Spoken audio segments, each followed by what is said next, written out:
You, John Fitzgerald Kennedy, do solemnly swear. I, John Fitzgerald Kennedy, do solemnly swear. That you will faithfully execute the office of President of the United States. That I will faithfully execute the office of President of the United States. And will, to the best of your ability. And will, to the best of my ability. Preserve, protect, and defend the Constitution of the United States. Preserve, protect, and defend the Constitution of the United States. So help you God. So help me God.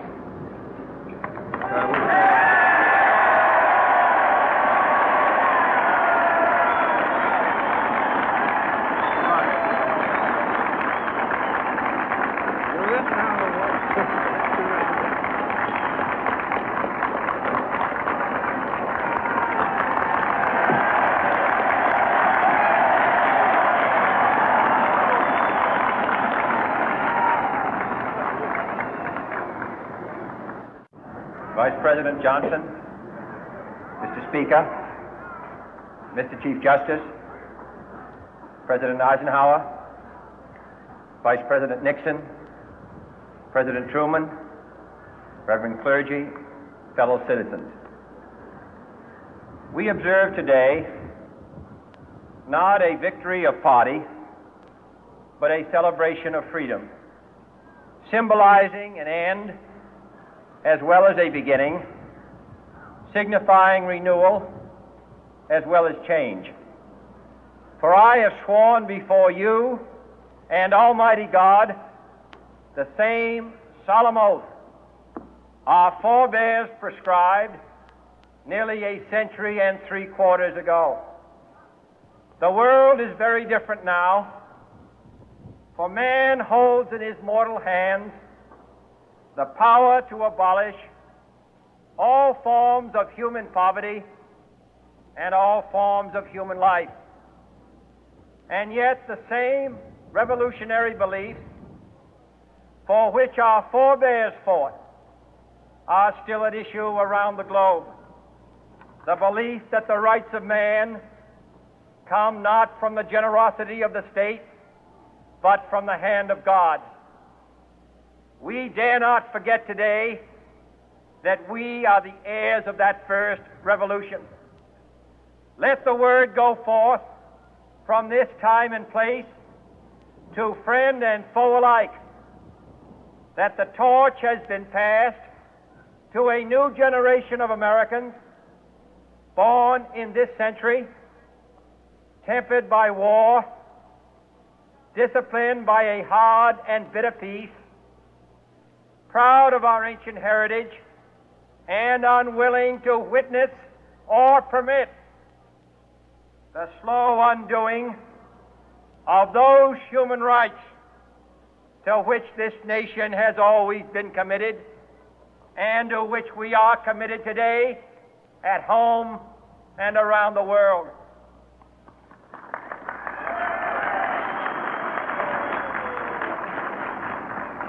Let every nation know, whether it wishes us well or ill, that we shall pay any price, bear any burden, meet any hardship, support any friend, oppose any foe to assure the survival and the success of liberty.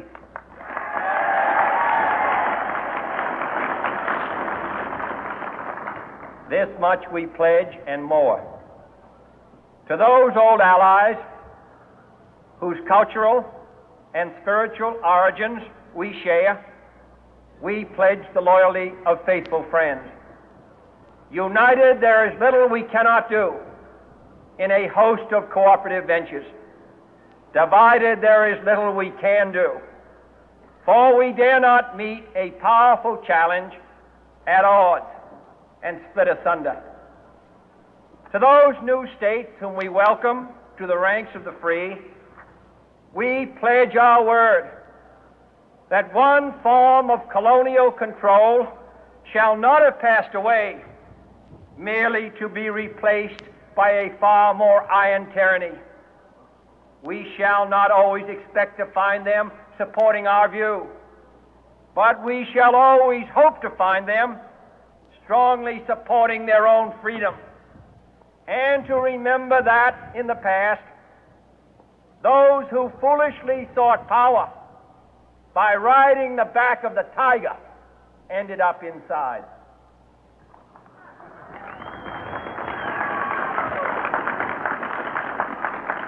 To those people in the huts and villages of half the globe struggling to break the bonds of mass misery, we pledge our best efforts to help them help themselves for whatever period is required, not because the communists may be doing it, not because we seek their votes, but because it is right. If a free society cannot help the many who are poor, it cannot save the few who are rich.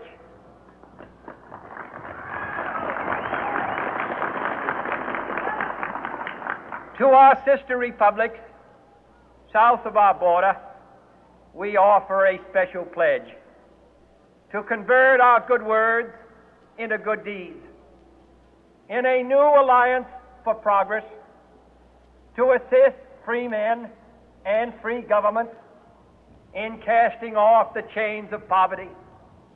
But this peaceful revolution of hope cannot become the prey of hostile powers.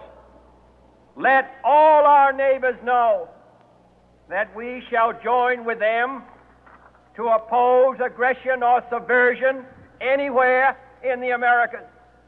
And let every other power know that this hemisphere intends to remain the master of its own house.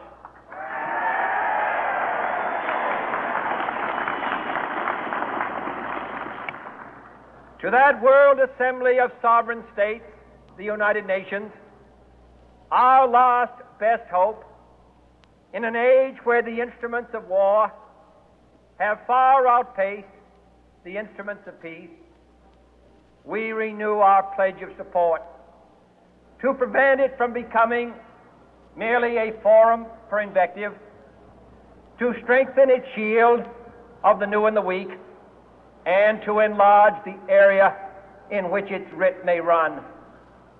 Finally, to those nations who would make themselves our adversary, we offer not a pledge, but a request that both sides begin anew the quest for peace. Before the dark powers of destruction, unleashed by science, engulf all humanity in planned or accidental self-destruction, we dare not tempt them with weakness, for only when our arms are sufficient beyond doubt can we be certain beyond doubt that they will never be employed. But neither can two great and powerful groups of nations take comfort from our present course, both sides overburdened by the cost of modern weapons, both rightly alarmed by the steady spread of the deadly atom, yet both racing to alter that uncertain balance of terror that stays the hand of mankind's final war. So let us begin anew, remembering on both sides that civility is not a sign of weakness, and sincerity is always subject to proof.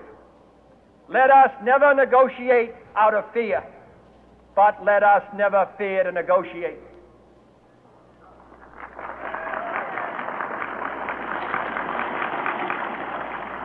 Let both sides explore what problems unite us, instead of belaboring those problems which divide us. Let both sides, for the first time, formulate serious and precise proposals for the inspection and control of arms, and bring the absolute power to destroy other nations under the absolute control of all nations.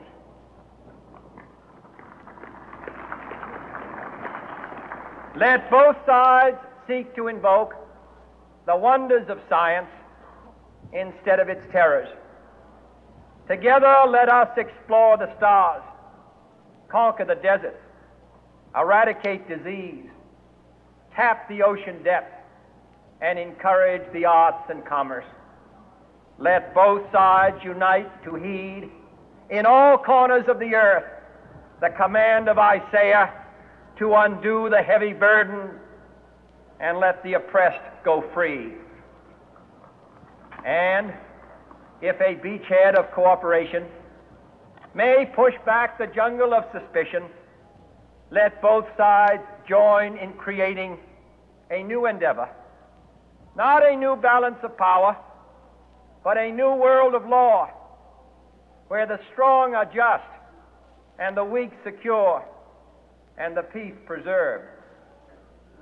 All this will not be finished in the first 100 days, nor will it be finished in the first 1,000 days, nor in the life of this administration, nor even perhaps in our lifetime on this planet. But let us begin.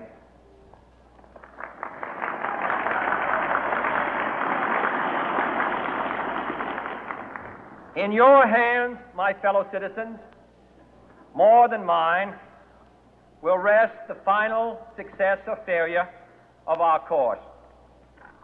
Since this country was founded, each generation of Americans has been summoned to give testimony to its national loyalty.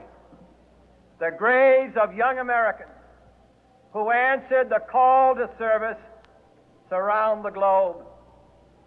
Now the trumpet summons us again, not as a call to bear arms, though arms we need, not as a call to battle, though in battle we are, but a call to bear the burden of a long twilight struggle, year in and year out, rejoicing in hope, patient in tribulation, a struggle against the common enemies of man, tyranny, poverty, disease, and war itself.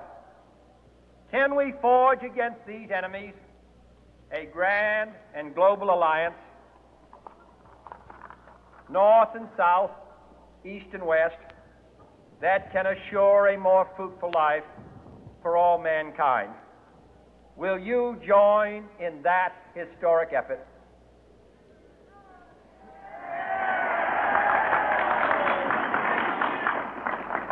In the long history of the world, only a few generations have been granted the role of defending freedom in its hour of maximum danger.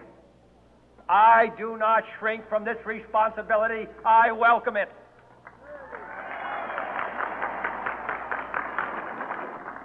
I do not believe that any of us would exchange places with any other people or any other generation. The energy, the faith, the devotion which we bring to this endeavor will light our country and all who serve it. And the glow from that fire can truly light the world. And so, my fellow Americans, ask not what your country can do for you, ask what you can do for your country.